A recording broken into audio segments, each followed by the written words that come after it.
ولنبلونكم بشيء من الخوف والجوع ونقص من الأموال والأنفس والثمرات وبشر الصابرين. او خامخا موږ به امتحان کوو په تاسو باندې یو معمولی څیز سره د یارې نه او د لوږې نه او د کموالي د مالونو نه او د نفسونو نه او د میوو نه او زیری ورکه صبرناکو خلقو ته. رب د مخکې سردار چې مخکې آیت کې وفرمایل یا ایها الذین آمنوا استعینوا بالصبر والصلاة ان الله مع الصابرین. اے مؤمنانو تاسو د الله نه مدد حاصل کوئ په صبر سره او په مانځه سره، یقینا الله پاک د صبرناکو خلقو سره دی. د هغې دپاره یو نمونه ذکر کړه چې د الله په لاره کې به خپل سر قربانول غواړي، شهادت به راځي، جهادونه به کوئ، نو په هغې کې به هم صبر کوئ. کوم کسان چې د الله په لاره کې ووژل شي، شهیدان شي، نو هغو ته سپکې سپورې مه وایئ، بدموره خبرې ورته مه کوئ، بلکې هغوی ژوندي دي، مړه به ورته نه وایئ. ولا تقولوا لمن یقتل فی سبیل الله اموات بل احیاء ولکن لا تشعرون. هغو له الله پاک یو غټ ژوند ورکو او د هغه برزخ کې او په آخرت کې به دوی مزې کوي، هغو ته یو ژوند حاصل شوی دی. نو بله نمونه ذکر کوي چې د شهادت نه علاوه نور هم په تاسو باندې به مصیبتونه، تکلیفونه، امتحانات، ابتلاګانې دا په دنیا کې راځي، نو په هغې کې صبر کوئ. نو مطلب دا شو چې په دې آیت کې الله پاک مؤمنانو ته د صبر امر کوي. کوم کسان چې دعوت الی الله کوي یا جهاد فی سبیل الله،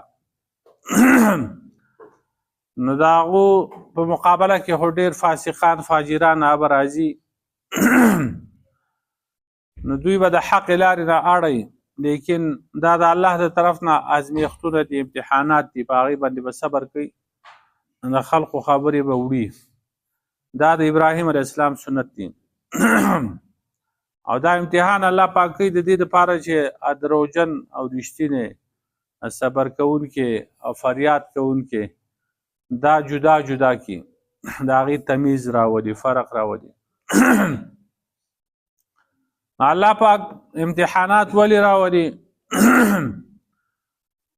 نو د هغې لپاره تفسیر قاسمي کې 11 وجوهات ذکر کړل دي. امتحانات راتلو کې د الله پاک حکمتونه 11 حکمتونه دي. بنده چې دی مؤمن بنده د دې مثال د سرو زرو دی. سره زر خلق غور کې واچوي، د هغې نه وروسته بیا د هغې نه کالي جوړېږي او قیمتي شی ترې جوړ شي. نو الله پاک په مؤمن بنده باندې امتحانات راولي د دې لپاره چې دی کره شي، صفا شي، لکه څنګه چې دا زر په اور سره وسوځي او د هغې نه خیري ګندونه دا ختم شي، نو دغه شانتې دا مؤمن بنده هم د ده نه دا ګناهونه وسوځي، ختم شي، الله پاک د صفا میلاو شي. بیا د بندګانو مزاج مطابق چې چا څومره زیات ایمان دی نو هغه شانتې سخت مصیبت پرې راولي، امتحانات د هغو سخي. څوک چې ایمان یې کمزوری نو په هغو باندې الله پاک امتحانات کم راولي. صحابه کرامو باندې هم تکالیف راغلي وو، خو د هغو به سره ایمان سیوا شو. لکه قرآن کې وایي هذا ما وعدنا الله ورسوله وصدق الله ورسوله وما زادهم الا ایمانا وتسلیما. دا هغه څه وو د خندق په غزا کې د صحابه کرامو وویل، دا هغه څه دي چې الله پاک موږ سره وعده کړو او د الله پیغمبر الله رښتیا وایي، د الله پیغمبر رښتیا وایي، او دوی نه زیاتې کوي دا مصیبتونه، امتحانات، تکلیفونه مګر په ایمان او په منلو کې. نو تاسو هم د صبر نه کار واخلئ، که مصیبت راشي نو په هغې کې به تاسو صبر کوئ، نو تاسو به الله پاک ډېر غټ اجرونه درکوي. امتحان الله پاک په پیغمبرانو باندې په مؤمنانو باندې په کافرانو باندې فاسقانو فاجرانو ټولو باندې الله پاک راولي او د هغې بیا جدا جدا حکمتونه دي. انبیا علیهم السلام مؤمنانو باندې امتحان راځي نو هغه په هغې کې جدا جدا حکمتونه د پیغمبرانو درجې په پورته کېږي. د مؤمن بنده ګناهونه پې معاف کېږي. بل بنده ته خپل حقیقت ښکاره شي چې دی بیا غټې غټې دعوې دې کوي چې دا وړوکی مصیبت پرې راغی د هغې نه دی ځان نشي خلاصولی نو د بنده هغه حقیقت چې کوم دی هغه ښکاره شي ده. کله مرتبې الله پاک په هغې باندې پورته کوي لکه انبیا کرام کافرو باندې امتحانات راولي هغه د عذاب دپاره او د دې دپاره چې الله پاک د متوجه شي توبه وباسي چې مسلمان شي. بل پکې حکمت دا دی چې الله پاک په دې سره خبیث او طیبه جدا کوي پلیت او پاک آپ جدا شي. څوک صبر وکړي هغه د ثواب او د اجر مستحق شي. څوک بې صبري کوي نو هغه چې کوم دی هغه د بیا نور عذابونه پې الله پاک راولي. بل دا دی چې د الله د جباریت او د قهر هغه صفت ښکاره شي. بل دا چې انسان چې کوم دی هغه ته خپله ذلت او کمزوري هغه هم ښکاره شي. بله دا چې انسان چې کوم دی هغه توجه الله پاک ته پیدا شي. نو امتحانات او ابتلاګانې دا غوښتل نه دي پکار لکه څنګه چې حدیث کې راغلي دي. تاسو د دشمن د ملاقات ارمان مه کوئ یعنې دشمن سره د جنگ ارمان مه کوئ بلکې د خدای نه عافیت غواړئ. چې کله د دشمن سره میلاو شئ نو بیا صبر کوئ. بل دا دی چې چا ګناه کړی نو په دغه امتحاناتو په دې سره الله پاک او ګناهونه معاف کوي. او بل دا دی چې مصیبت باندې صبر کوي نو الله پاک له اجر ورکوي او دغه فایدې سړي ته معلومې شي نو په هغې باندې سړی بیا خوشحاله هم شي. بل حکمت پکې دا دی چې مصیبت زده خلق چې نو په هغوی باندې هغه رحم د سړي راشي د هغو سره د مدد د تعاون جذبه پیدا شي چې دا سړی نن په سخته کې دی دا خو ما هم راتلی شي نو هغه سره مدد تعاون وکړي او خیر او عافیت او صحت د دې هغه قدر وپېژني د هغې شکر چېرته ادا کړي. بیا نورې پټې فایدې پکې هم دي چې هغه چاته معلومې نه وي. لکه قرآن کې راځي فعسان تکرهوا شیئا ویجعل الله فیه خیرا کثیرا. زر ده چې تاسو به یو شی بد ګڼئ خو الله پاک په هغې کې ډېر خیر اچولی. ابراهیم علیه السلام چې هجرت کو او مصر ته لاړ او هلته هغه ظالم بادشاه د ابراهیم علیه السلام بیبي ساره رضی الله تعالی عنها هغه ونیوله هغه قید کړه او اراده یې ښه نه وه. الله پاک به په هغه باندې فالج راوسته خپې لاسونه دا به شل شو بادشاه باندې. نو بیا به یې منت شروع کړو ته سوال وکړه د خدای نه بس ته ځه زمان آزاد ہے. نو 2-3 ځله دا کار وکړو بیا اخر چې په دې پوه شو چې مرمه نو هغې ته وویل چې بس زما تا سره واده ده ته ځه خو دعا وکړه چې ما الله پاک جوړ کړي. هغې دعا وکړه او بیا یې ورله هاجره رضی الله تعالی عنها هغه یې ورله ورکړه دا ستا خدمتګاره شوه ځه هغه ولګېده هغه ابراهیم علیه السلام له ورکړه. ابراهیم علیه السلام د هغې سره نکاح وکړو د هغې نه اسماعیل علیه السلام پیدا شو. اسماعیل علیه السلام نه وروستو بیا محمد رسول الله صلی الله علیه وسلم پیدا شوی دی په دغه نسل کې راغلی دی. په ظاهره دا خبره چې کوم دی دا ښه نه وه دا غټ مصیبت و تکلیف و. بادشاه چې کوم دی د ابراهیم علیه السلام بیبي هغه چې کوم دی قید کې اچولې ده لیکن وروستو پکې څومره فایدې وې دا نوی قید شوی هاجره یې ورله نه یې ورکړی. اسماعیل علیه السلام به نو پیدا شوی وروستو بیا محمد رسول الله صلی الله علیه وسلم په هغه نسل کې نو راغلی. داسې پټې فایدې پکې هم وي.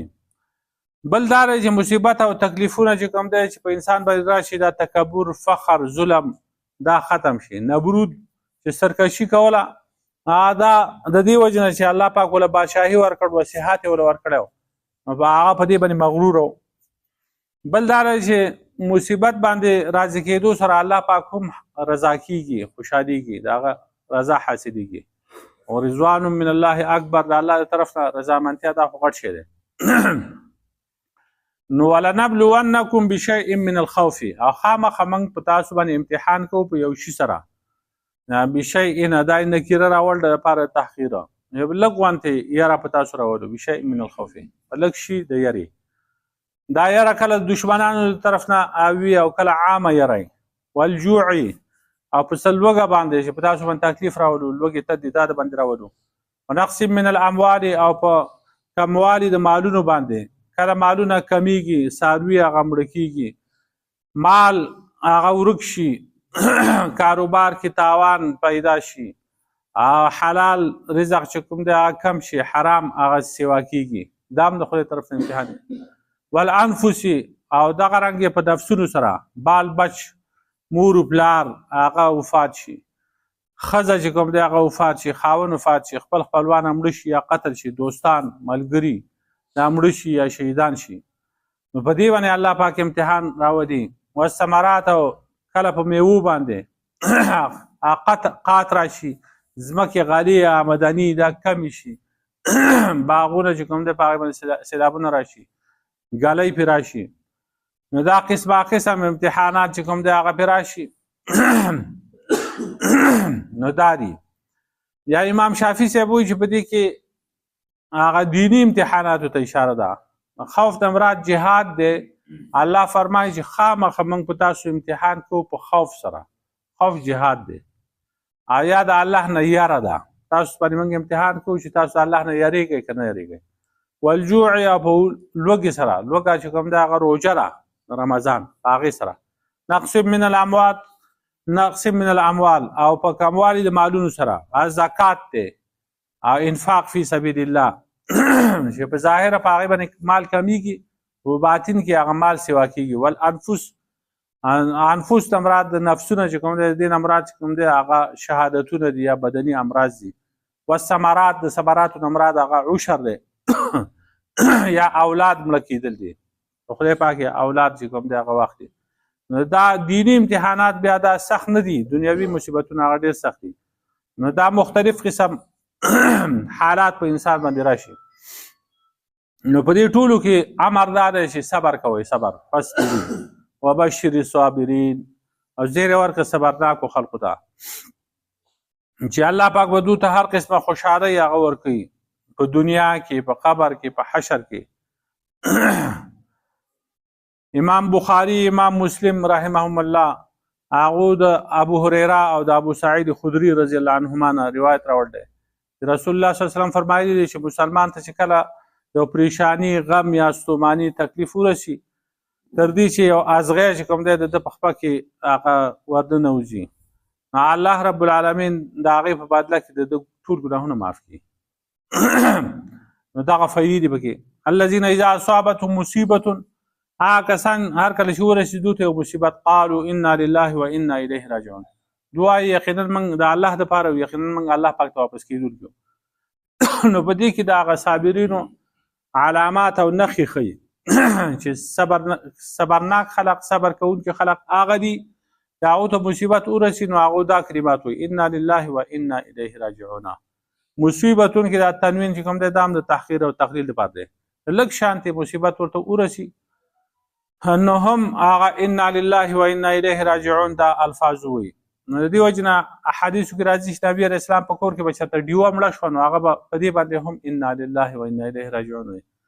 یو ځل نبي علیه السلام ناست و ډیوه مړه شوه، انا لله و انا الیه راجعون. عایشې رضی الله عنها ورته وویل ولې څوک پټ شو؟ هغه وایي دا هر ټایم مرګ دپاره نه که نه، دا هم یو مصیبت دی چې ډیوه مړه شوه، د هغې په وخت کې هم دا ویل پکار دی. او که د څپلۍ هغه تسمه غوندې هغه به وشلېده، نو په هغې کې به هم دا وي انا لله و انا الیه راجعون. نو دا دعا د هر مصیبت په وخت کې ویل سنت دی، دا سنت عمل دی. او صرف د مرګ د خبر په اورېدو په وخت کې چې کوم دی هغه د هغې پورې خاص کول نه دي په کار لګي، د هغې پورې خاص نه دي، خو هر ټایم کې چې مصیبت راشي، هر مصیبت چې، نو په هغې کې دا کلمات ویل دا سنت طریقه ده. نو قالو انا لله، په خوله باندې به دا کلمات وي دا سنت دي. عقیده ساتل په دې باندې فرض دي چې منګه د الله د پاره یو، الله زمونږ مالک دی، منګ مملوک یو، د هغه خوښه ده چې څه را باندې کوي او څه راسره کوي، نه د هغه خوښه ده که تکلیف را باندې راولي، خوشحالي را باندې راولي، زمونږ په دې کې هیڅ اختیار نشته، واک زمونږ نشته. حکیم ذات دی چې د هغه په خپلو بندګان د هغه مملوکان دي، مملوک دي، غلامان دي، هغه باندې چې څه راولي جو د هغه لپاره اختیار دی. روح مې د تنه ځي روان دی چې خدای څه کوي هغه به وکاندي، واړه اختیار مې د جانان دی او راسره بد کاندي که ښه کاندي. دا واړه اختیار د خدای دی چې راسره څه کوي، بس هغه خوښه ده. انا لله انا لله و انا الیه راجعون. دا الفاظ چې وي نو په دې سره مصیبت هغه کم شي، آسان شي، ختم شي، سړي ته تسلي میلاو شي، تکبر د سړي نه وځي. ګوره زه بنده یم، عاجز یم، په ما باندې تکلیفونه راتلی شي، راځي، د خدای هغه بړایي هغه ورته هغه مخې ته شي، د الله پاک باندې اعتراض ختم شو او خپل عبودیت خپل بندګي د هغې اقرار وکړي، خپل کارونه ټول الله پاک ته وسپاري. په حدیث کې اوس دا هم راغلی دی چې څه نقصان سړي ته ورسي هغې کې بیا انا لله و انا الیه راجعون، هغې سره دا الفاظ هم وایي اللهم اجرني فی مصیبتي واخلف لي خیرا منها. نو د دې مصیبت دا الفاظ چې کوم دي د دې هم هغه فضیلت راغلی دی، ای الله ما ته په دې مصیبت کې اجر راکړي او د دې نه راله ښه راکړي، ښه بدله راله راکړي. نو چې دا الفاظ وایي د مصیبت په وخت کې یا څه شی فوت شوی دی یا ورک شوی دی، الله پاک بیا بهترینه بدله د هغې ورکوي. ام سلمه رضی الله تعالی عنها هغې دا دعا ووي کله چې د هغې خاوند ابو سلمه رضی الله تعالی عنه هغه وفات شو. نو هغه وایي چې زما دا ګمان هم نه و چې د ابو سلمه رضی الله تعالی عنه نه به غوره خاوند ماته پیدا شي. دو مخکې د یو بل سره لوظ هم کړی، دی ورته ویلي د خپل خاوند ته چې ما دا اورېدل دي چې سړی هغه مړ شي او ښځه یې پاتې شي او ښځه بل میړه ونه کړي، یا ښځه مړه شي خاوند پاتې شي هغه سړی بله ښځه ونه کړي، دا په جنت کې د یو بل سره بیا اوسېږي. نو راځه چې وعده وکړو چې که ته مړ شو نو زه به هغه بل میړه نه کوم او که زه مړه شوم نو ته به بله ښځه نه کوې. هغه ورته وویل زما خبره منې؟ هغه یو کنه ما ځکه تا ته وویل، وی زما طرف نه تا ته اجازت دی چې زه مړ شوم ته به بل ځای کې واده وکړي، نکاح به وکړي، او زه دعا کوم چې خدای پاک دې تا له زما نه غوره خاوند درکړي چې هغه تا ته خوشحالي در رسوي، تکلیف نه تا ساتي. کله چې هغه وفات شو نو دی دا دعا وغوښته، خو زما دا خیال نه و چې د ابو سلمه رضی الله عنه نه به غوره خاوند ماته میلاو شي. نو بیا نبي علیه السلام دې پسې سوال جواب ودرېږه، نو نبي علیه السلام سره نکاح وکړو او نبي علیه السلام پیغمبر و هغه خامخا غوره و د هغه امتي نه، خپل امتي نه.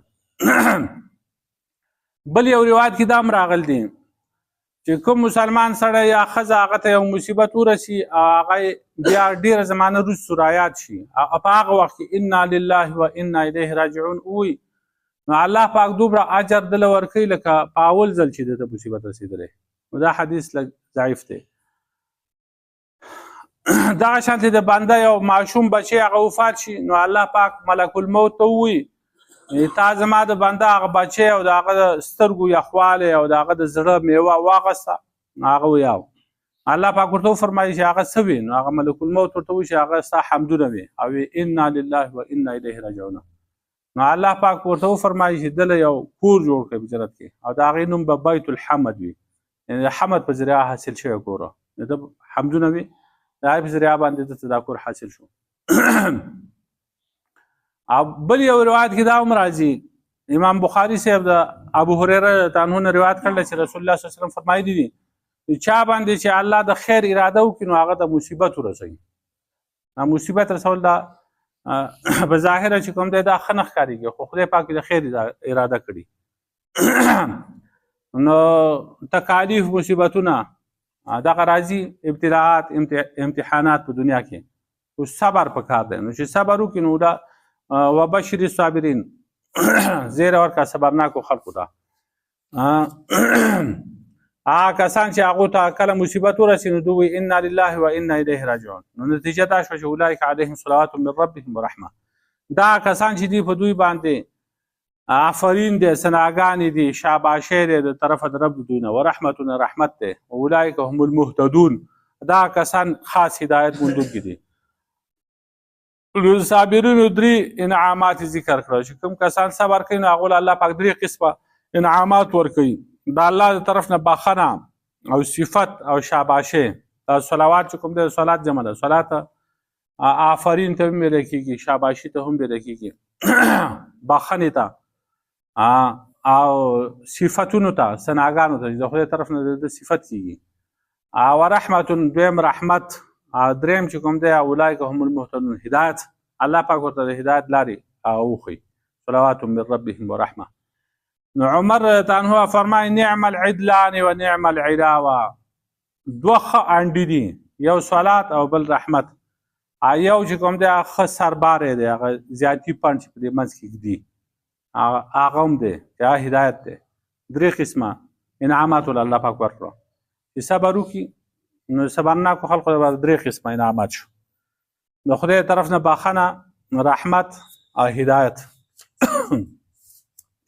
ولنبلونکم بشیء من الخوف والجوع. او خامخا موږ تاسو باندې امتحان کوو په یو شي سره د یارې نه، والجوع او د لوږې نه، ونقص من الاموال او د کموالي د مالونو نه، والانفس او د نفسونو نه، والثمرات او د میوو نه، وبشر الصابرین. او زیری ورکه صبرناکو خلقو ته. الذین اذا اصابتهم مصیبة، دا کسان دي چې کله ورسېدو ته یو مصیبت قالوا انا لله و انا الیه راجعون. نو دوی وایي چې یقینا موږ د الله دپاره یو، یقینا موږ هغه ته واپس کېدونکي یو. اولئک علیهم صلوات من ربهم ورحمه. دا کسان په دوی باندې به بخښنه د رب د طرف نه او رحمتونه به وي. اولئک هم المهتدون، دا کسان چې دي دو سمه لار موندونکي دي. ربنا ظلمنا انفسنا